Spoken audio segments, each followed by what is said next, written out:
আসসালামু আলাইকুম ওয়া রাহমাতুল্লাহি ওয়া বারাকাতুহু। প্রিয় শিক্ষার্থী বন্ধুরা, তোমরা সবাই কেমন আছো? আশা করি তোমরা সবাই অনেক ভালো আছো। আমরা দেখতে দেখতে আরো একটা ভিডিও ক্লাসে চলে এসেছি।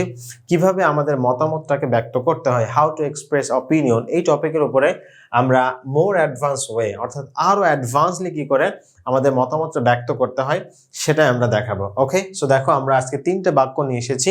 এই 3টে বাক্যের মাধ্যমে আমরা প্রুফ করব যে আসলে কি করে আরো অ্যাডভান্সলি আমাদের মতামতটা ব্যক্ত করতে হয়। যারা আমাদের পূর্বে 2টা ভিডিও দেখেছো, আশা করি তোমরা সবাই বুঝতে পেরেছো কিভাবে মতামতটা দিতে হয়। সো দেখো আজকে আমরা প্রথম যে করব সেই বাক্যটা জানবো, সেটি হলো in my opinion. In my opinion মানে হচ্ছে আমার মতে। দেখো আমার মতে, আমরা প্রথম বাক্য বলেছিলাম কিন্তু আই থিঙ্ক, দ্বিতীয় বাক্য বলেছিলাম আই রিয়েলি থিঙ্ক। আজকে আমরা বললাম যে ইন মাই অপিনিয়ন মানে আমার মতে। ওকে, মানে আমার মতে আপনাকে মতামত ব্যক্ত করতে বলা হলো যে what you think about it, অথবা what's your opinion about this matter, এই বিষয়টা সম্পর্কে আপনার মতামতটা কি। তখন আপনি বলতে পারেন ইন মাই অপিনিয়ন, আমার মতে। তখন আপনি আপনার মতামতটা ওইটা সম্পর্কে ব্যক্ত করবেন। ওকে, সো আমরা কিছু এক্সাম্পল দেখে নেই। In my opinion you can speak English very well. Okay, আপনার কাছে জিজ্ঞেস করলো একজন ইংরেজিতে কথা বলতে পারে, সে বললো hey excuse me, could you please tell me about my spoken English, is it good or bad. আপনি কি আমার স্পোকেন স্কিল সম্পর্কে বলবেন, এটা কি আসলে ভালো নাকি খারাপ। তখন আপনি বলতে পারেন in my opinion you can speak English very well, মানে আমার মতে আপনি খুব ভালো ইংরেজিতে কথা বলতে পারেন। ওকে, ইন মাই অপিনিয়ন, এটা আরো অ্যাডভান্সলি।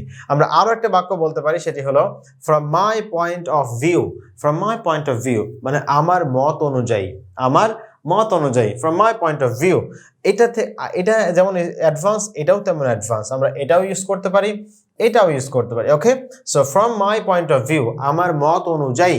দেখেন, from my point of view you are absolutely right, আমার মত অনুযায়ী তুমি সঠিক বা আপনি একদম সঠিক। আপনার যে মত, আপনি যে কাজটা করেছেন একদম সঠিক কাজ করেছেন, আপনার কাজের মধ্যে কোনো ভুল নেই, সুতরাং আপনার কাজটা absolutely perfect. So from my point of view you are absolutely right, আপনার মতামতটা একদম পারফেক্ট। আচ্ছা, এরপরে দেখেন আমরা দেখতে পাচ্ছি it seems to me that, আমার কাছে মনে হয়। It seems to me that, আমার কাছে মনে হয় যে তোমার এই কাজটা করা উচিত বা তোমার এই কাজটা করা উচিত না। আমরা আরেকটু অ্যাডভান্সলি বলতে পারি কি, it seems to me that English is very easy to me, মানে আমার কাছে মনে হয় ইংরেজি আমার কাছে খুব সহজ। অনেকের কাছে ইংরেজি সহজ, অনেকের কাছে ইংরেজি কঠিন। সুতরাং আমরা এটাকে it seems to me that বলে আমাদের মতামতটা আমরা প্রকাশ করতে পারি। প্রিয় শিক্ষার্থী বন্ধুরা, একটা বিষয় ভালো করে খেয়াল করে দেখো তো, আমরা যতগুলো বাক্য বলেছি মতামত দেওয়ার জন্য, খেয়াল করে দেখো প্রতিটা বাক্যের মিনিং কিন্তু একটাই, সেটা হলো মতামত প্রকাশ করা, রাইট?